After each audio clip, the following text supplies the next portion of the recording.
Assalamualaikum warahmatullahi wabarakatuh. Di sini saya akan mempresentasikan hasil pengerjaan dari tugas PDM yang kedua, yaitu tentang video processing dan analisis. Nama saya Indah Kusuma Wardani. Judul tugas saya yaitu implementasi deep learning untuk human activity recognition menggunakan CNN pada dataset HMDB 51. Yang pertama adalah mengenali masalahnya. Bagaimana membuat sistem yang bisa mengenali aktivitas manusia dari video secara otomatis, misalnya aktivitas seperti mengunyah, minum, tertawa, bersepeda, atau lain-lain. Di sini dataset yang saya gunakan adalah HMDB 51. Di sini saya memakai 4 kelas, yaitu show atau mengunyah, drink, minum, laugh, tertawa, dan ride back, mengendarai sepeda. Berikut untuk metodologi utama, alur pemrosesan video, serta arsitektur model. Untuk penjelasan lebih lanjut, saya akan langsung masuk ke kode pemrogramannya. Lanjut, di sini merupakan kode pemrogramannya yang ada di Google Colab, di mana kode ini tuh digunakan untuk menghubungkan Google Colab dengan Google Drive, yaitu agar bisa membaca dan juga menyimpan file datasetnya yang sudah saya taruh di Google Drive. Selanjutnya yaitu melakukan import semua library yang dibutuhkan untuk membaca video, kemudian bisa mengolah data, membuat model CNN, melatih model, juga membagi dataset. Setelah melakukan import library, di sini ada dataset path. Nah, ini digunakan untuk menentukan lokasi folder dataset di Google Drive-nya. Ada image size, ini itu digunakan untuk menentukan ukuran setiap frame video yang akan diproses nantinya. Ada sec length sama dengan 8. Nah, ini itu untuk menentukan model yang akan mengambil 8 frame dari setiap video saat training. Image size sama dengan 4 ini itu untuk jumlah video yang akan diproses sekali jalan selama training. Ada juga label, yaitu daftar nama kelas yang akan dikenali. Outputnya adalah daftar nama kelas yang sudah ditulis di kode ini. Selanjutnya, kode ini itu fungsinya untuk mengecek jumlah video dalam setiap folder kelas yang ada di Google Drive tadi dan menghitung total semua video yang ada dalam dataset. Outputnya yaitu dari setiap kelas itu akan menampilkan total videonya, di mana cow ini 109 video, drink 164, love itu 128, ride back 103, total semuanya adalah 504 video. Lanjut pada tahap augmentasi, di mana fungsi ini itu untuk menambah variasi, yaitu seperti flip, membalik gambar kiri ke kanan, kemudian ada brightness, yaitu menambah kecerahan dari framenya. Ada juga rotasi, yaitu memutar frame kurang lebih 15 derajat secara acak supaya nanti model itu lebih kuat dan generalisasinya itu lebih baik. Lanjut di bawahnya, fungsi sample frame ini itu dipakai untuk mengubah satu video menjadi satu gambar representatif supaya bisa langsung dipakai oleh CNN. Pertama, videonya dibuka dan jumlah framenya dihitung. Jika videonya terlalu pendek, fungsi akan langsung mengembalikan frame 0. Selanjutnya, sejumlah frame ini nantinya dipilih secara merata dari awal sampai dengan akhir video. Setiap frame kemudian dibaca dan diubah ukurannya sesuai image size yang tadi sudah dideklarasikan, kemudian dinormalisasikan ke 0 sampai 1. Dan kalau augmentasi diaktifkan, bisa di-flip, diubah kecerahannya atau brightness, kemudian diputar atau rotasi menggunakan augment_frame. Semua frame ini dikumpulkan lalu diambil rata-ratanya sehingga hasil akhirnya adalah satu frame yang representatif. Di sini kita membuat list kosong X untuk menyimpan frame representatif setiap video dan Y untuk label kelasnya. Lalu untuk setiap kelas di label itu, kita buka foldernya dan ambil semua file video yang berekstensi ini, .av, mp4, dan lain sebagainya. Setiap video kemudian diproses yang menghasilkan satu frame representatif per video, disimpan ke X, sementara label angkanya itu disimpan ke Y. Lanjut, pada kode ini itu digunakan untuk membagi dataset menjadi data training dan data validation sebelum nantinya dilatih ke model CNN-nya, di mana 20% dijadikan data validation dan 80%-nya untuk training. Di sini untuk melatih model CNN-nya, di mana model sama dengan sequential ini ada beberapa kodenya.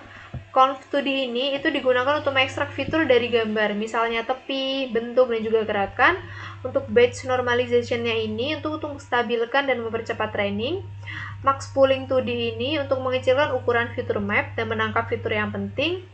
Lalu global average pooling itu digunakan untuk mengubah 3D feature map jadi 1D vektor. Dan ada dense dropout, ini layar fully connected, dropoutnya untuk mencegah overfitting.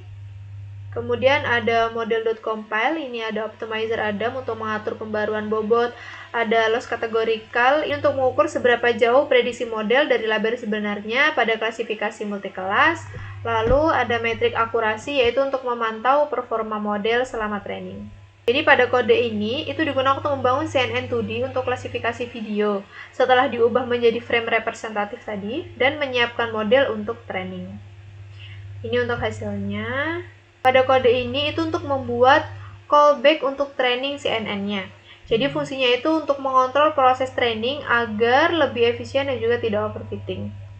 Yang pertama adalah melihat val underscore loss-nya terlebih dahulu atau loss di validation set. Jika tidak membaik selama 5 epoch, training otomatis dihentikan dan bobot itu dikembalikan. Jika val underscore loss-nya itu stagnan selama 3 epoch, learning rate-nya itu dikurangi 50% supaya model bisa belajar lebih halus. Lalu melakukan training data. Di sini kode model.fit ini akan melatih model CNN dengan data training sambil memantau performa di validation set-nya. Menggunakan batch sesuai batch size yang tadi di awal sudah dideklarasikan dan juga maksimal epoch-nya di sini 20. Di sini juga memanfaatkan callback early stop tadi ada di kode sebelumnya dan reduce supaya training itu lebih efisien, tidak overfitting, dan learning rate-nya itu menyesuaikan dengan otomatis. Pada kode selanjutnya yaitu untuk melihat performa model setelah training dengan menampilkan grafik akurasi dan juga loss dari data training dan validation tiap epoch-nya. Hasilnya adalah seperti berikut, di mana dari grafik akurasi dan loss ini terlihat bahwa model sudah belajar cukup baik, tapi hasilnya masih belum terlalu stabil. Akurasi pada data training ini terus naik sampai sekitar 70%, artinya model itu bisa menangkap pola dari data. Namun akurasi pada data validasinya itu sering naik turun sehingga ada tanda-tanda overfitting ringan, karena model itu lebih hafal data latih dan daripada data uji. Pada grafik loss-nya, nilai training loss-nya ini turun stabil dari 1,3 ke 0,75. Artinya menunjukkan prediksi model ini makin baik. Validation loss-nya juga ikut menurun, tetapi tetap tidak stabil dan sering berubah-ubah. Ini kemungkinan karena jumlah data yang mungkin sedikit atau gerakannya terlalu bervariasi. Ini merupakan kode untuk menampilkan confusion matrix-nya dan juga classification report, di mana ini tuh digunakan untuk mengevaluasi model setelah training. Pertama, model ini dihitung akurasinya dan loss-nya pada data validasi. Kemudian model akan membuat prediksi untuk semua data validasi dan hasilnya akan dibandingkan dengan label yang asli. Confusion matrix ini dibuat untuk melihat berapa banyak prediksi yang benar dan salah pada tiap kelas. Kemudian ditampilkan dalam bentuk heatmap agar lebih mudah dibaca. Terakhir, untuk classification report-nya ini ditampilkan untuk menunjukkan precision, recall, advanced score, dan jumlah data tiap kelas.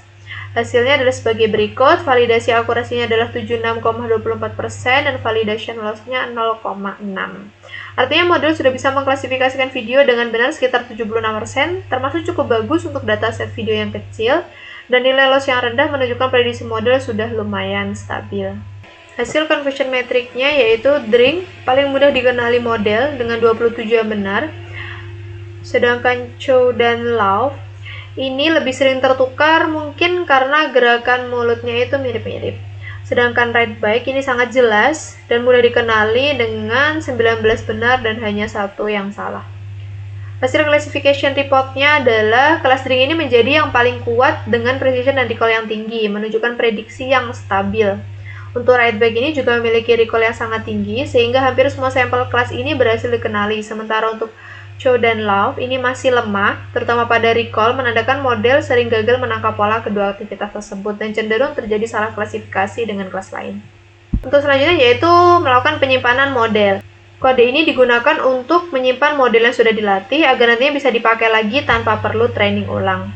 Proses pengujian ini, saya melakukan pengujian menggunakan video lain selain dari dataset untuk mengetes apakah sudah sesuai dengan jenis-jenis dari kelasnya masing-masing.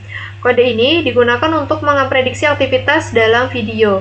Yang pertama adalah memuat model yang sudah dilatih, yang sudah disimpan tadi, kemudian mengambil beberapa frame yang tersebar dari awal sampai akhir video, Lalu frame-frame tersebut itu di-resize, dinormalisasi, dan dirata-rata menjadi satu gambar yang mewakili isi video. Gambar ini kemudian dimasukkan ke model untuk menghasilkan probabilitas dari setiap kelas, dan kelas dengan nilai tinggi akan menjadi hasil prediksinya.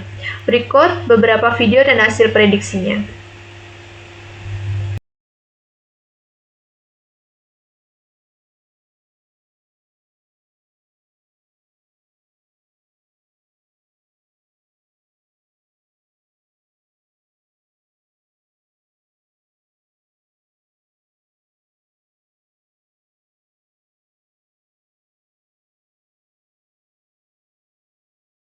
Pada kesimpulannya, model CNN berhasil dilatih pada 4 kelas video dan menunjukkan performa yang cukup baik. Akurasi pada data training ini meningkat stabil, sedangkan akurasi validasi menunjukkan sedikit overfitting akibat keterbatasan jumlah data. Evaluasi menghasilkan akurasi sekitar 76% yang menandakan model cukup mampu mengenali aktivitas dasar. Hasil confusion matrix ini memperlihatkan bahwa clustering dan redback ini paling mudah dikenali, sementara Chow dan Lau masih sering tertukar karena mungkin mirip-mirip datasetnya. Pada pengujian menggunakan video baru dari luar dataset ini, model dapat memprediksi aktivitas dengan benar sesuai dengan isi video. Hal ini menunjukkan bahwa model mampu melakukan generalisasi yang cukup baik meskipun dilatih dengan data yang terbatas. Demikian penjelasan dari saya. Terima kasih. Wassalamualaikum warahmatullahi wabarakatuh.